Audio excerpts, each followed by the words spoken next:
इस वक्त चीन को लेकर बहुत बड़ी खबर आ रही है। हमारे संवाददाता संदीप पोल लेह में मौजूद है और वहां उन्होंने अभी मुझे बताया है कि नॉर्दर्न पेंगोंग इलाके में भारत ने अपनी स्थिति बहुत मजबूत कर ली है। यह सूत्रों के हवाले से बहुत बड़ी खबर है और भारत चीन विवाद पर देश में इस समय इससे बड़ी खबर कोई नहीं है। बस कुछ देर में मैं अपने संवाददाता संदीप पोल के पास सीधा जुड़ने की पूरी कोशिश करूंगा, क्योंकि वो जिस समय जिस जगह वहां खड़े हुए हैं वहां से कनेक्शन नहीं हमारा जुड़ पा रहा। इस समय बहुत बड़ी खबर है, पुरानी स्थिति से भारत और मजबूत हुआ है। आप शब्दों को समझिए मेरे, पुरानी स्थिति से भारत की स्थिति बहुत मजबूत हुई है, लेकिन कुछ स्ट्रैटेजिक जानकारियां हैं जो हम आप तक नहीं पहुंचा सकते। लेकिन आज कांग्रेस के पूर्व अध्यक्ष श्रीमान राहुल गांधी ने एक ट्वीट किया जिसमें उन्होंने कहा कि मोदी सरकार ने देश में कई समस्याएं खड़ी कर दी हैं। राहुल गांधी का दावा है कि देश में सब कुछ बर्बाद हो गया है, सब कुछ बर्बाद है। और तो राहुल गांधी ने चीन के मुद्दे पर भी मोदी सरकार को घेरने की पूरी कोशिश की। हालांकि भारतीय सेना लगातार चीन के चक्के छुड़ा रही है। हमारे पास एक्सक्लूसिव खबर है कि 31 अगस्त की रात को भी चीन की सेना की पोजीशन से आगे बढ़ने की कोशिश की, जिसके बाद 2 घंटे तक दोनों सेनाओं के बीच में तनातनी चलती रही। लेकिन फिर एक बार चीन की सेना को उल्टे पांव भागना पड़ा। पिछले 2 महीने राहुल गांधी ने कई बार लगातार आरोप लगाए, चीन ने हमारी जमीन पे कब्जा कर लिया है। कभी उन्होंने कहा कि पीएम मोदी छुप कर बैठे हैं, डरे हुए हैं। सवाल है कि चीन की भरपूर पिटाई के बाद भी कांग्रेस क्यों इस मुद्दे पर मोदी सरकार को घेरने में जुटी है। आज इसी पर होगी देश की सबसे बड़ी बहस। सियासत जिंदाबाद, बर्बाद वर्सेस आबाद। क्योंकि राहुल गांधी यह भी कह रहे हैं कि देश में वर्तमान ताकत भी अंग्रेजों की तरह है, यानी शासन सरकार भी अंग्रेजों की तरह है। अंग्रेजों की तरह मौजूदा ताकत भी हार जाएगी। क्या राहुल गांधी अंग्रेजों से नरेंद्र मोदी सरकार की तुलना कर रहे हैं? आज यह भी बड़ा सवाल है, क्योंकि उन्होंने ट्वीट करके ऐसा कहा, आज का आर पार ऐतिहासिक होगा और जोरदार होगा।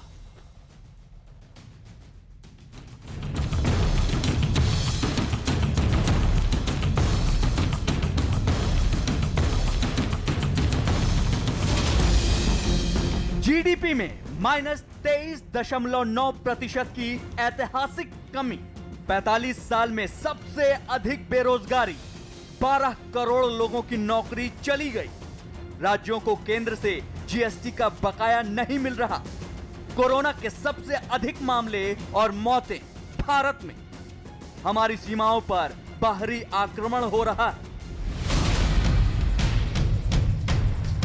साथ में यह भी कहा गया कि इन सारी समस्याओं की जड़ मोदी सरकार है।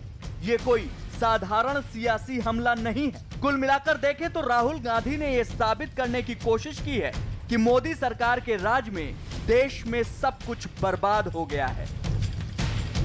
इसके बाद राहुल ने एक और तंज कसते हुए ट्वीट किया, फूट डालो और राज करो एक घिनौनी नीति थी और हमेशा रहेगी। ऐसी सोच को देश ने पहले भी पराजित किया था और आगे भी करेगा। 1905 का बंगाल विभाजन भारतीय इतिहास के सबसे भयावह पलों में से एक है।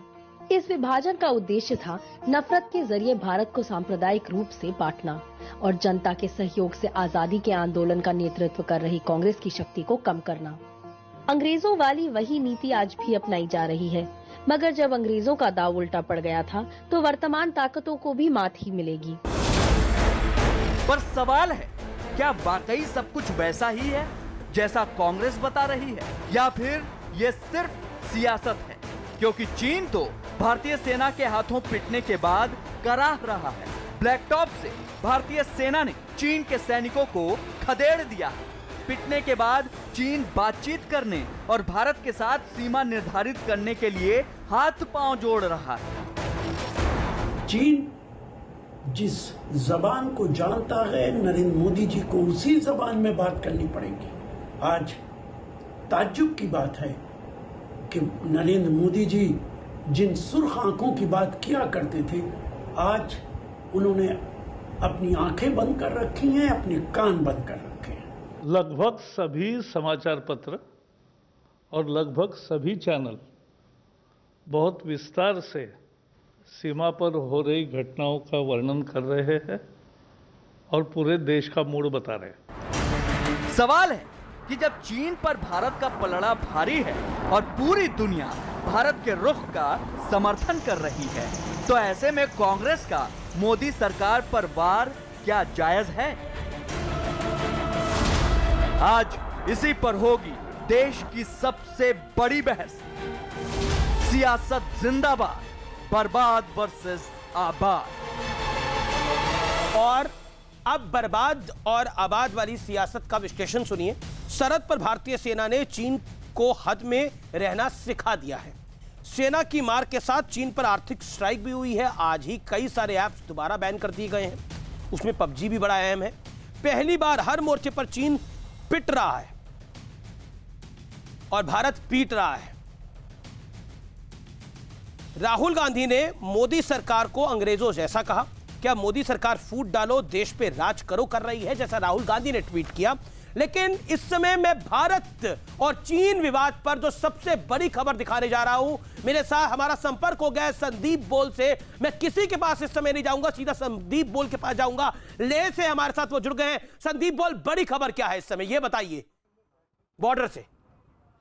देखिए, बड़ी खबर यह है कि जिस वक्त 29-30 की रात को और चीन की सेना जो है जो सदर्न पार्ट है पेंगोंग लेक का, वहां से अंदर घुसने की कोशिश कर रही थी और उन हाइट्स को कब्जा करने की कोशिश कर रही थी जो कि रणनीतिक महत्व से बहुत महत्वपूर्ण थे। ऐसे में उसी दौरान जो है भारत ने पेंगोंग का जो नॉर्दर्न बैंक है, यानी कि जो सबसे पुराने समय से विवादों का कारण रहा है, वहां पे भी अपनी पोजीशनिंग को चेंज किया है। हालांकि सुरक्षा कारणों के चलते जो है हम वो सारी जानकारियां नहीं बता सकते। बिल्कुल मत बताइए, क्योंकि भारत की जीत होनी चाहिए।